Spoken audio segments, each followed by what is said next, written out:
Hey everybody, welcome back. I'm Mama Kay coming at you from Winnipeg, Manitoba, Canada. I'm so excited to have my next guest with me today. We teach in the exact same school division, the 7 School Division here in Winnipeg, and they're also a bit of a Winnipeg celebrity. So not only a fantastic teacher, but a Winnipeg icon. I believe I can say that because they have been with our Winnipeg Jets, I believe, since I think fairly right near the beginning of it all. So without further ado, special guest, who are you? I am Stacey Nattrass Brown. Welcome. Thanks so much for spending some time with us today. You're welcome. Thanks for having me. So tell us all about what you do as a teacher, please. So I teach at a high school, Garden City Collegiate, and I run with a teaching partner, actually. I'm very fortunate that way. I run the choral program at Garden City. So I teach choir at all different grade levels and vocal jazz. And yeah, that is my job. How long have you been at Garden City? 20 years. In fact, I think it's 21 this April. That is incredible. And have you always taught the same age group? I have, yeah.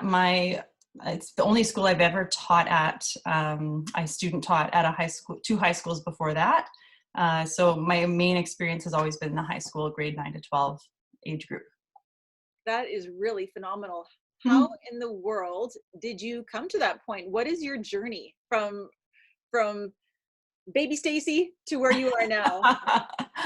Well, I distinctly remember being an elementary school student, having a fantastic elementary music teacher who I just adored. And from that time, just knowing I want to do that, that's something I could totally see myself as a music teacher. And so all through my junior high school years, I still had that in the back of my head. Of course, I had other ideas that came and went, but the music teacher stream just always was speaking to me and staying with me. And so I was taking piano lessons, and I was taking voice lessons, and I was in band, and I did all those things right through to grade 12, and got into the Faculty of Music at the University of Manitoba. So I spent 5 years there doing their music education combined stream at the time. And in my last month, I was doing my final student teaching placement. I got a call from Garden City Collegiate, actually from our professor. You will know Henry Engbrecht. Wow. Yeah, he said, I guess the principal of that school had reached out to the university saying, we don't have a choir program at Garden City, but we're wanting to start one. And are there any graduates that you could see being a good fit? So I think I did get a bit of a nod from Professor Henry Engbrecht. So that felt really nice. And I went and had the job interview. And by April 5th or whatever that first day of work was, I literally graduated at the end of March, and they hired me in the spring to start part-time. And then the next year I was full-time doing some choir and also some other courses as I built the choir program up. Do you remember how many years it took before it was a full-time program? It only took about 2 years. I think for 2 years I taught some extra courses, such as there was a course called Skills for Independent Living, which was kind of like a family studies course, but it was more geared towards everybody should take this. There was a volunteering aspect. There was just like real life applicable skills. And the irony of that, of course, was that I was still young myself, and I was learning right along with them. I think I still lived at home at the time. So I was like, oh, how do I pay my rent, or how do I get an apartment? So yeah, I was very green. I was very fresh. Well, it was authentic then, wasn't it? It was very authentic, yeah. So if you don't mind me asking, what schools did you go to for elementary, junior high, and high school? And do you remember your music teachers' names? I think I do. I went to Emerson Elementary. I grew up in What? We went to the same. Did we go to all the same schools? Okay. I think so. Did you have Miss Voelpel? Yes. She inspired me too. That's what I'm saying. Wasn't she just we're having a moment. Yes, Miss Voelpel. And then she left at the end of my grade 5 year, and I was so sad. But they hired a really lovely Mrs. O'Neill. She came in and taught my grade 6 year, and I sang at her retirement 3 or 4 years ago. Like, she stayed at Emerson after that and was very well loved. So the music continued. And then I went to John Pritchard, and I had Me Mrs. too. Geezy. Okay, so I had Mrs. Geezy. There is my band teacher. And then I went to East Collegiate, and I had too. Jim Harvey. We went to all the same schools. We did. This is ridiculous. Where did you graduate? Were we in the same thing? I don't know. I graduated in 91. Okay, I was 94. So we just missed each other. That is wild. I feel so much closer to you. Right? This is amazing. Oh, do you remember the Emerson song? No, there was an Emerson song? There was an Emerson song. I may have to dig it up and make a little video. If I hear it, then I might remember it. Okay, well, I'm not going to do it now. I will figure it out. Well, that's amazing. So there you go. We both ended up as music teachers, and we had the same music teachers growing up. That's amazing. So what did you play in band? Trumpet. All the way through? Yes. Yeah, I so desperately wanted to play the flute and clarinet. When you go for like your first try an instrument, and I really wanted it to play a flute, and I could not make a sound out of it. Like, I just couldn't focus my air to blow the right way. And then clarinet, same thing, couldn't make a sound. She put the mouthpiece of a trumpet up, and I was like, she was like, "You're a trumpet player." I'm like, oh. But no, it was good. I enjoyed it very much. It's just that first moment of like, oh, flutes are so cute and they fit in your backpack. And they are the most portable, I think. Well, yeah. I think clarinets fit nicely into a backpack. Yeah. But that is wild. I had no idea about you being a trumpet player too. That's really, really cool. So besides what you do during the day, what other musical things do you do just in the evenings or in your free time? Mm-hmm. So the last 10 years or so, most of my musical stuff outside is singing at the Jets games, singing anthems at various different annual dinners and conventions. So I get hired to do that a lot. I've sung in the past 10 years or so, I've sung a few times with the symphony orchestra, in the New Music Festival a couple times, and in other concerts. And with the Winnipeg Jazz Orchestra, I've sung, I think, twice in the last 10 years at their concerts. But before that, I had a long stretch of doing musical theater. So I've actually done quite a few musical theater productions, mostly at Rainbow Stage. So I think I've done 7 or 8 shows with Rainbow Stage. I did an MTC musical in the mid-2000s. And yeah, I really love that as well. Some people may not know this, but my brother is now the artistic director at Rainbow Stage. So we both have a passion for that.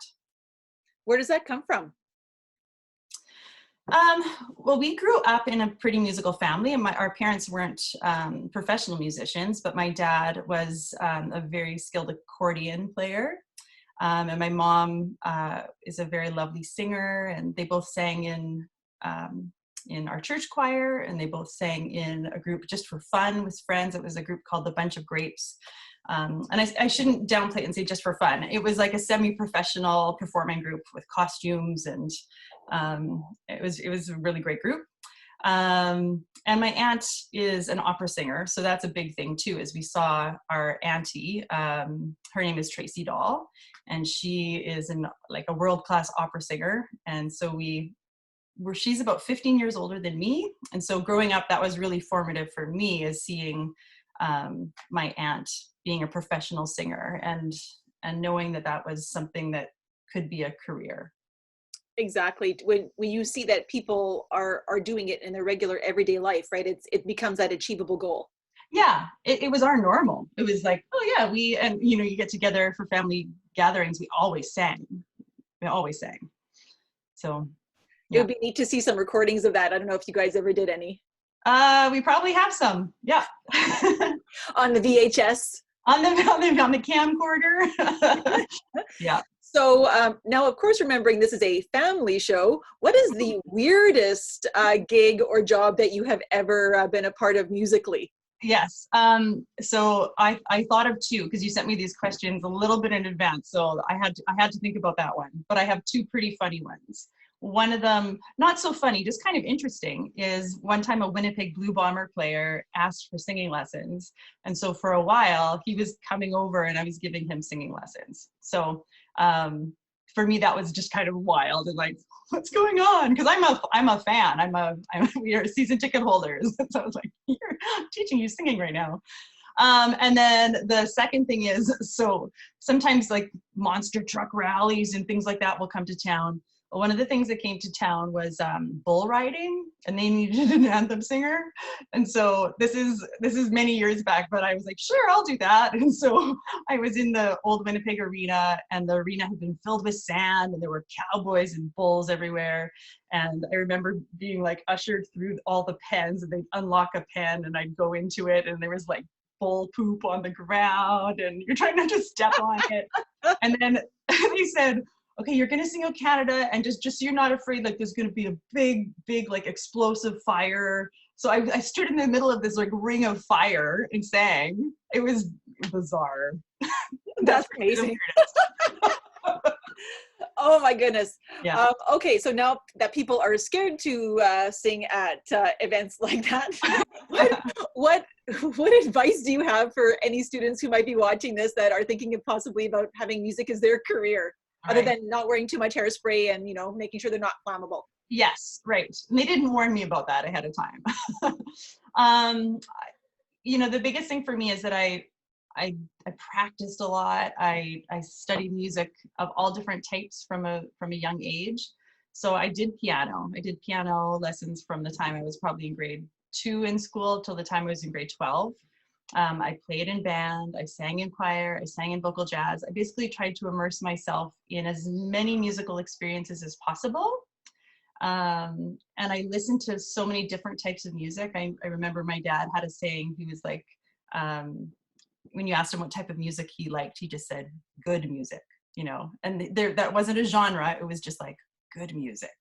And so I had an appreciation for so many different genres, and what made music good. And that's just, that's all subjective. But I guess what I'm trying to say is that I learned to really think about music instead of just listening to it for fun. I was also kind of just, like, why is this good? Why am I digging this right now? And that kind of thing is important. I feel like as a teacher now, I can teach the feel of like jazz and blues stuff to my students with an authenticity because of me growing up that way. And at U of M, I was studying opera, but at the same time, I moonlighted. What's the correct? I sang with the jazz orchestra at night. So the director, Dr. Richard Gillis at the time, was looking for a singer to sing some big band tunes in front of the jazz orchestra. And so I did that through all of my university years as well, which I think made me a pretty well-rounded musician. Absolutely. And any extra non-musical or still musical bits of wisdom for anybody who's watching, young or old or anywhere in between in these crazy times? My daughter, here she is. Real life. No, I'm talking right now. I guguess I would say like failure is going to happen, and to be okay with that. And it's hard. Like I've had many tears over not doing well at music festival or not getting the part if I auditioned for something, and that's going to happen. Rejection is just it's part of life, and as a musician, as a performer, that's part of the game too. But if you put in that time and you're prepared and you know that and you're proud of what you can do, then I think you can go really far. And I think those are the things that I feel that I have that keep me from having a meltdown when I go to sing in front of thousands of people, because it's nerve-wracking. And so I have to do a lot of just positive self-talk and reminding, like, no, you earned this, you worked hard, you know what you're doing, what's the worst that can happen? And I go through those in my mind. Like, there's lots of mental games that go on if you're like performer specific. And if you're an educator, there are going to be hard days. But you know, the positives for sure outweigh the bad. And I feel as a music teacher, I live in the happiest place on earth in our school. Like the kids that come there, they just share their hearts and their souls and their beings with you. And in this time period, I'm missing that greatly, because it's that human connection that is the biggest part of life. And we're all feeling that now as we're all separated from each other, how much we're missing other humans and that connectivity. Stacey, thank you so much for taking time out of your day and during this wild ride we're all going on. I really appreciate all of your insights and just your willingness to share. So thank you so much. Thank you, Joanne. Nice to see you. Have a great rest of your day. You too. Go Emerson. Yay, Emerson. Sing me that song. I will. Bye. Bye.